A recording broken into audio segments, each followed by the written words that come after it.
They are a product worn by millions of women right across Africa, sold around the world from Lagos to Nairobi and Johannesburg to right here in Berlin. I'm talking about braids and synthetic hair extensions. But just how safe are they? Well, a recent study from the U.S. is the latest to raise concerns, claiming to have detected cancer-causing agents in 100% of the products tested, including in brands widely available across Africa. South Africa's National Consumer Protection Agency has now told DW News Africa that it plans to carry out its own testing on products sold there. We'll hear from them shortly, but first, more details on that U.S. investigation. Imagine having natural hair that is constantly judged.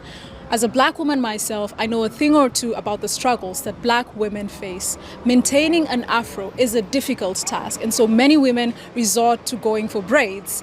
But synthetic hair is generally woven into braids to make them longer, fuller and more stable. And that, as it turns out, could pose a problem. Consumer Reports is a US-based nonprofit that works to inform consumers about the quality and authenticity of goods and services sold in the country. And it recently uncovered a potential danger to black women in America. The organization tested 10 popular brands of synthetic hair products and found they contained heavy metals and volatile organic compounds. We found a number of the samples had cadmium, but at low levels. But 9 out of the 10 products had lead, and the lead was at a concentration that concerned us. Consumer Reports also found benzene, an aggressive chemical that is regulated in the United States because it's been closely linked to cancer. But how exactly do these chemicals enter the body?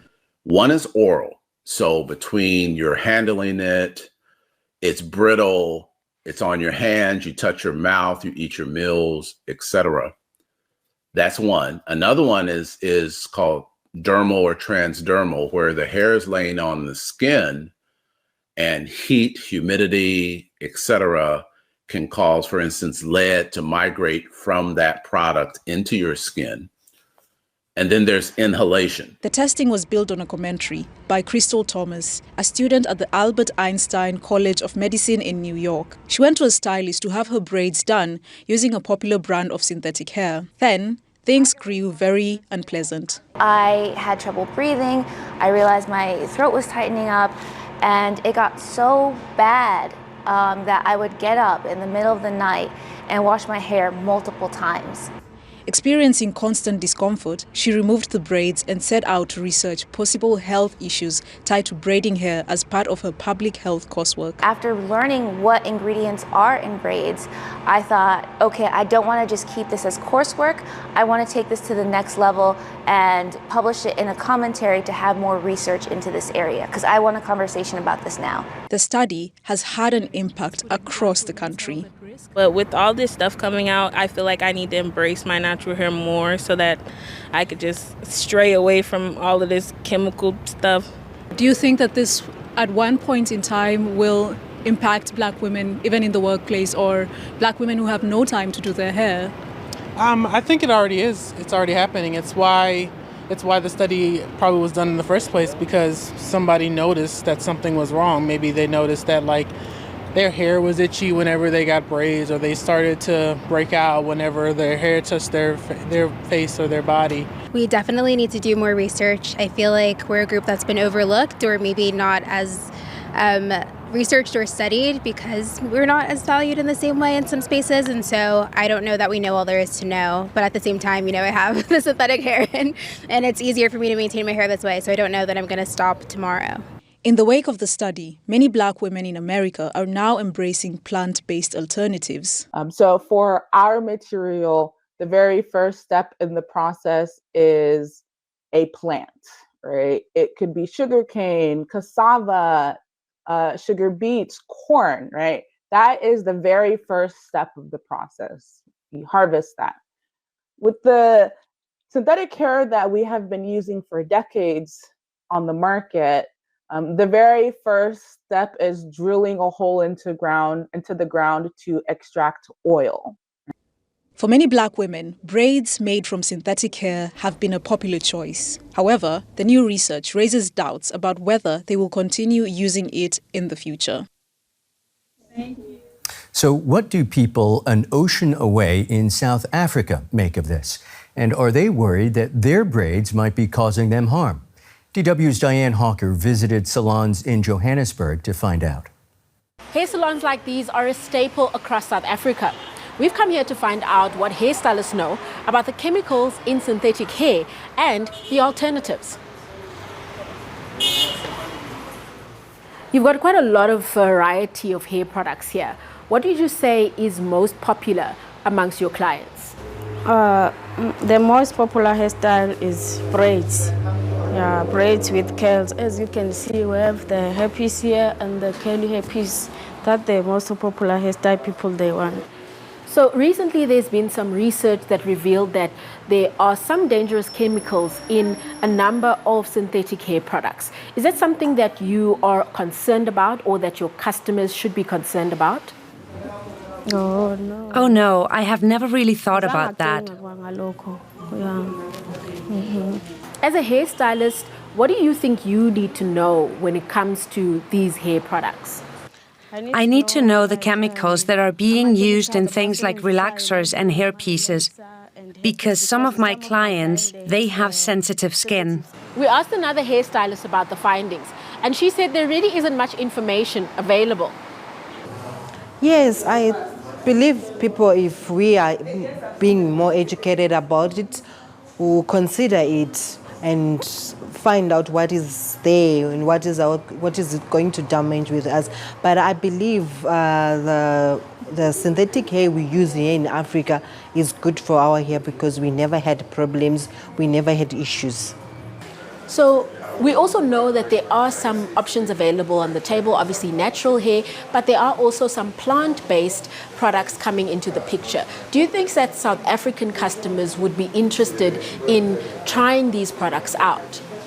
I think we'll give it a try, and also I think the clients also give it a try because it's also made out of natural plants. So it will be good with us, so we'll consider it. Human hair is the main alternative for braiding in many African countries, but it does come at a higher cost, and that makes it less attractive as compared to synthetic hair, particularly for those on a budget. From Johannesburg, I'm now joined by Prudence Moilwa, Head of Complaints and Investigations at the National Consumer Commission in South Africa. Prudence, are you aware of the investigation done in the U.S., and to what extent are you concerned about the hair brands tested in that investigation, some of which are also sold right there in South Africa? Yeah, no, thank you very much for having us. The National Consumer Commission has just recently become aware of this. And we're very concerned about just the safety of consumers. Because as you may be aware, hair braids and, synthetic hair is widely used also in South Africa and I think throughout the continent in order to enhance, aesthetics of women in the main. And I think the concern is just the risks that are involved. So we actually have noted this, and we're still internally within the National Consumer Commission thinking of how we can then proceed to take this on. I know it's early days, as they say, but do you plan to test those brands or any other hair brands sold in South Africa? Yeah.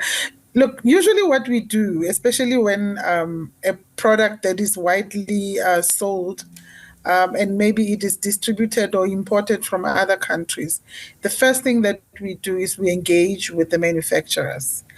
So as you correctly indicate, there is an identifiable brand name on the packaging, and the commission will then have to engage the not only the importers but also the manufacturers, just to also engage them on the allegations that have been made.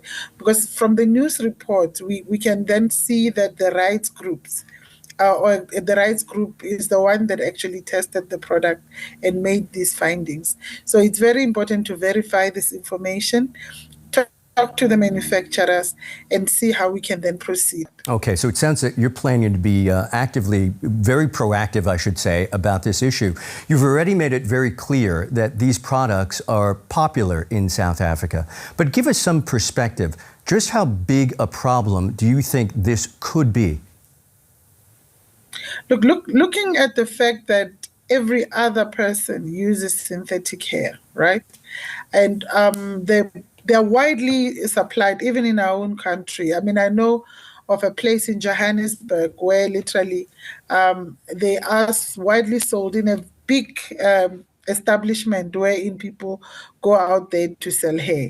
And I think when we want to then test, that is the first place wherein we will have to then do the samples. All of that raises the question, are these hair products regulated in any way, and how difficult is it to do so? Yeah, it's not widely regulated, but I can tell you now that in terms of the Consumer Protection Act, as and when you sell products in the marketplace, they have to be safe. So it raises an obligation to the suppliers to make sure that the products that they sell are tested, as well as ensuring that they are safe. Prudence, you say that it is not widely regulated. What exactly does that mean? Is there some regulation? Yeah. Is there any regulation? Yeah, well, we might need to just inquire from the Department of Health here in South Africa, as well as the National Regulator of Compulsory Standards.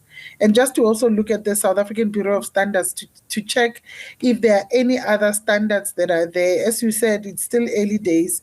We will need to engage with all the other regulators to see if there are standards. But what I know is the kind of steps that it takes to get to synthetic hair is very loose. It's not that it's difficult for you to have access. Even as an ordinary consumer can go anywhere and access this without any requirement of any kind of checkings and control. Okay, this is at least for consumers, I think safe to say, uncharted territory, particularly when it deals with this particular product. In the meantime, what should consumers do in Africa going forward? Yeah, I think, just the best practices of handling products, making sure that the products that you buy are properly packaged, making sure that you check just with regard to the look and feel of the product, whether it is what you would usually expect in an ordinary product. And also the washing of hands, just, in terms of making sure that even when you install this hair onto your hair, that, just normal health, practices I then do. The person will then need to wash their hands, use proper shampoo and stuff like that. Okay, that's Prudence Moilwa, Head of Complaints and Investigations at the National Consumer Commission in South Africa. Deep thanks to you. Thank you.